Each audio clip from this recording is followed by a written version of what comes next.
जय सीताराम संकट मोचन जय हनुमान। बुद्धिहीन तनु जानिके सुमिरो पवन कुमार बल बुद्धि विद्या देहु मई हरहु कलेश विकार। समस्त को मोर कोटि कोटि प्रणाम।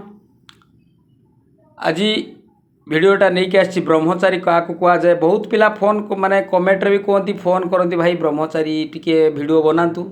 मुझे ठीक अच्छे बनई दूसरी। बहुत पिला मु देखी कमेंट कर भाई बहु पिला अच्छे आम ब्रह्मचारी केमी पालन करूँ दयाकोरी भाई टिके कहतु। ठीक कथा भाई ए विषय में आपको कहबी। ता पूर्व आउ गोटे कथा भाई दयाकोरी वीडियो गोटे लाइक करूँ शेयर करूँ सब्सक्राइब करूँ। कारण अन्य लोक को क्या शेयर कले जदि से वीडियो माध्यम किसी उपकार तार हुए आपन को भी से पुण्यफल मिल।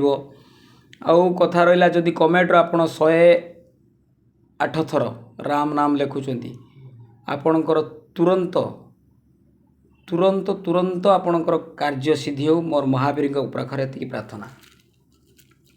ब्रह्मचारी भाई ब्रह्मचारी संधि विच्छेद कर देखु। ब्रह्म होचंदी किए भगवान जहाँकि सबू समस्त को जी सृष्टि कर सी होचंदी ब्रह्म। त्रिदेव को जी सृष्टि कर सी होचंदी ब्रह्म। स्कंद पुराण आप देखिए जमी रामायण कह जाए भाई राम होचंदी 4 जण। आमे जानी केवल दशरथ नंदन पुओ राम। ता पूर्व आहरी भी राम अच्छा 3 जण राम रहीगले आहरी। एक राम दशरथ के बेटा एक राम घट घट बैठा। एक राम जगत पसारा एक राम सबसे प्यारा। देखो तू दशरथ नंदन पुओ राम जड़े जड़े समस्त भितर अच्छी सी हूँ आत्मा राम। गीतारे कहते अर्जुन आउ ये जगत पसारा समस्त देखु जो मैंने जगत को जो राम सृष्टि कर स्कंद पुराण अच्छी जी श्रीकृष्ण से ही राम से ही होचंदी जगन्नाथ कति सब आसिक मिशंती। जगन्नाथ सहित भी मिशंती देहर आसिक लीन हो जाती। एक राम सबसे प्यारा आ गोटे राम समस्त प्यारा सी होचंदी ब्रह्म। ब्रह्म सहित जी सब माने तांकरी भली आचरण तांकु जी सब बेले मन भितर चिंता करे से हूँ ब्रह्मचारी। ता माने नुह जे स्त्री कत्र बागले आमर ब्रह्मचारी खंडित हो। ता पूर्व आ गोटे छोट कहानी मुझे आपको कहूँ। रामकृष्ण परमहंसंकर गोटे शिष्य थिले। से किछि दिन माने आश्रम को आसु नथिले कारण सी जानी मु बाहा हो आश्रम गले गुरुदेव मते गाली देबे। तापर गुरुदेव जानी पाइले ठीक अच्छे गोटे पिला पठेले सी आसिलेनी। तापर पुणी आउ गोटे दिन गुरुदेव आउ जन पठेले कहले कहबू जा आश्रम जो पैसाटा अच्छी सी आसिक दे जाऊ। सी पिलाटा पूरा रागिक थम के आसला गुरुदेव आगे पैसा को रखीदेला।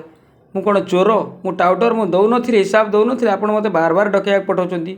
गुरुदेव कहले मु जानी रे बाबा तू कहीं रागुच मु जानी तू बसी जा मुझे बुझाऊँ। बसीगला पिलाटा तो जानी भूल अच्छी कांदी पकेला भो बड़ाई कहला गुरुदेव मोर भूल है बाई से आश्रम को आसु नी। कहला बाबा मु जानी कहला आश्रम नियम अच्छी ब्रह्मचर्य माने ब्रह्मचारी माने आश्रम रही मुझे बाई केमी रही आसता।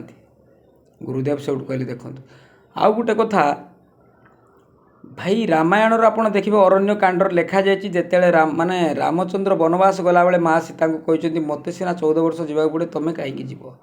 माँ सीता से उत्तर देती जमी नदी बिना गोटे सागर माने ना जमी सागर नदी सहित मिसिकी रुहे मु प्रभु तुमको छाड़ी केमी रही। जमी पुरुष बिना गोटे प्रकृतिर किसी माने ना जमी गोटे गछ माटी न रही बंची पारनी आ गोटे स्त्री माने बिना पुरुष केमी रही। सारा सृष्टिटा जो चली भाई से ही पुरुष स्त्री की नहीं चली।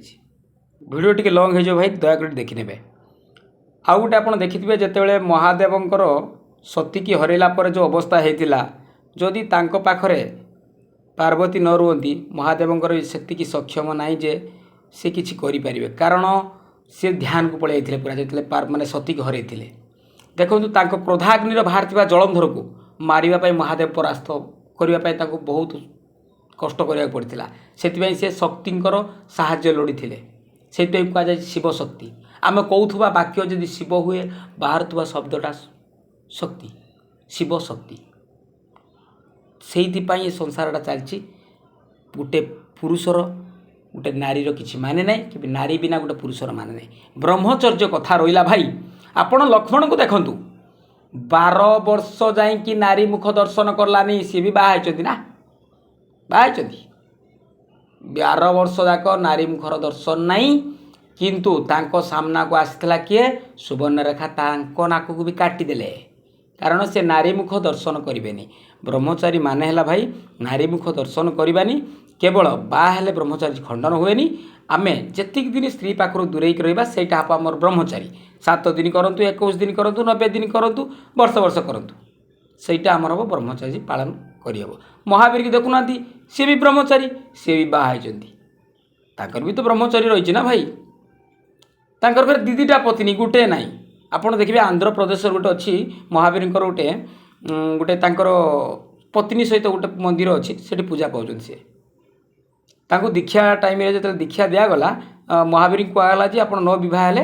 ଆପଣଙ୍କୁ ଦୀକ୍ଷା ଦେଇହେବନି ବାଧ୍ୟ ହେଇକି ବିବାହ କଲେ ତାପରେ ତାଙ୍କ ସ୍ତ୍ରୀ ଧ୍ୟାନ କରିବାକୁ ପଳାଇଗଲେ ସିଏ ତାଙ୍କର ଦୀକ୍ଷା ଗ୍ରହଣ କଲେ ସେଥିପାଇଁ ବାହା ହେଇଗଲେ ବ୍ରହ୍ମଚାରୀ ନଷ୍ଟ ହୁଏନି ଭାଇ ଯଦି ଆମେ ସ୍ତ୍ରୀ ସହିତ ସହବାସ କଲେ ଆମର ବ୍ରହ୍ମଚର୍ଯ୍ୟଟା ନଷ୍ଟ ହେଇଯାଏ ଆପଣ 7 ଦିନ କରନ୍ତୁ ରଖିଦିଅନ୍ତୁ ଆପଣ 21 ଦିନ ରଖିଦିଅନ୍ତୁ ଆପଣ 90 ଦିନ ଏତିକି ଦିନ ତ ଆପଣ କରିପାରିବେ ନା ବ୍ରହ୍ମଚାରୀ ପାଳନ ଯେଉଁ ବ୍ରହ୍ମଚର୍ଯ୍ୟଟା ଆପଣ ଏତିକି ଦିନ ପାଳନ କରନ୍ତୁ ମୁଁ ବି ସାଧନା କରୁଛି ଭାଇ ମୁଁ ବି ବ୍ରହ୍ମଚର୍ଯ୍ୟ ପାଳନ କରୁଛି ମୋତେ ବି ଭଗବାନଙ୍କର କୃପା ହେଉଛି ସେ ମହାବୀର ଜାଣନ୍ତି ସେ ଜାଣିପାରନ୍ତି ଯେତେବେଳେ ଆପଣ ତାଙ୍କ ଧ୍ୟାନରେ ରହିବେ ତାଙ୍କ ଶରଣରେ ରହିବେ କେମିତି ଜଣେ ବ୍ରହ୍ମଚର୍ଯ୍ୟ ପାଳନ କରିବେ ସିଏ ହିଁ ଶିଖେଇଦେବେ ସେ ବ୍ରହ୍ମଚାରୀ ନା ସିଏ ହିଁ ଆପଣଙ୍କୁ ଶିଖେଇଦେବେ କିଛି କରିବା ଦରକାର ନାହିଁ ବ୍ରହ୍ମଚାରୀ କେମିତି ପାଳନ କରାଯାଏ କେମିତି ଗୋଟେ ନୀତି ନିୟମର ଜଣେ ରହିବ ଖୁଦ୍ ସ୍ୱୟଂ ଭଗବାନ ହିଁ ତୁମକୁ ବତେଇଦେବେ ଏମିତି କଲେ ବ୍ରହ୍ମଚର୍ଯ୍ୟ ତ ରହିବ ଏତିକି ଆପଣ ଧ୍ୟାନ ଦେଇକି ଶୁଣିବେ ଭାଇ ଯେଉଁମାନେ ବିଶେଷ କରି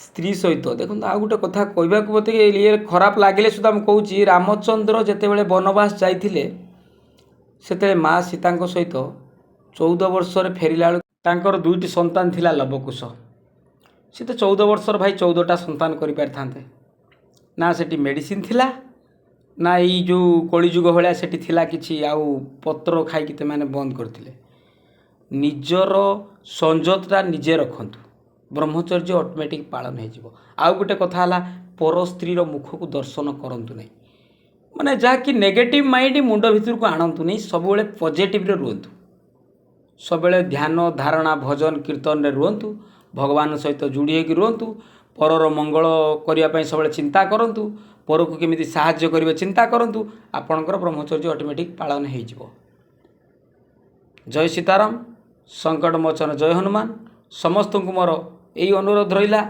ଯେତେବେଳେ ଭିଡ଼ିଓ ଆପଣ ଯେଉଁ ଭିଡ଼ିଓ ମୋତେ ପଚାରୁଛନ୍ତି ବାର ବାର କେମିତି ଭାଇ କ'ଣ କରିବୁ ଆପଣ ଟିକେ ବତାନ୍ତୁ ମୁଁ ଅଧଘଣ୍ଟେ ଲେଖା ଆପଣଙ୍କୁ ଟାଇମ୍ ଦେଇପାରିବିନି କାରଣ ମୁଁ 5 ମିନିଟ୍ 10 ମିନିଟ୍ ଗୋଟେ ଲୋକ ସହିତ କଥା ତାଠୁ ଅଧିକା ମୁଁ କଥା ହେଇପାରେନି ଆପଣ ଯଦି ସଂକଳ୍ପ କରିବେ ସଂକଳ୍ପର ଭିଡ଼ିଓ ଦିଆହେଇଛି ଯଦି ଆପଣ ପୂଜା କରିବେ ପୂଜାର ବି ଭିଡ଼ିଓ ମୁଁ ଦେଇଦେଇଛି ବିଧି ନିୟମ କେମିତି ତାକୁ ବି ଦେଇଦେଲି ବ୍ରହ୍ମଚର୍ଯ୍ୟ କେମିତି ପାଳନ କରାଯାଏ ତାକୁ ବି ଆପଣଙ୍କୁ କହିଦେଲି ତାପରେ ଆପଣ କେମିତି ପୂଜା କରିବେ କ'ଣ କରିବେ ଗୁରୁ କାହାକୁ ଧରିବେ ସେଇଟା ଆପଣଙ୍କ ଉପରେ ନ୍ୟସ୍ତ ତାପରେ ପୂଜା ଆପଣ କରନ୍ତୁ ଫଳ ମିଳିବା ସୁନିଶ୍ଚିତ ମୁଁ ଗ୍ୟାରେଣ୍ଟି ରହିବି ମୋ ପ୍ରଭୁଙ୍କ ପାଇଁ ଯଦି ଫଳ ନ ମିଳିଲା ସେଥିପାଇଁ ମୁଁ ଗ୍ୟାରେଣ୍ଟି ଜୟ ସିଆରାମ ସଂକଟ ମୋଚନ ଜୟ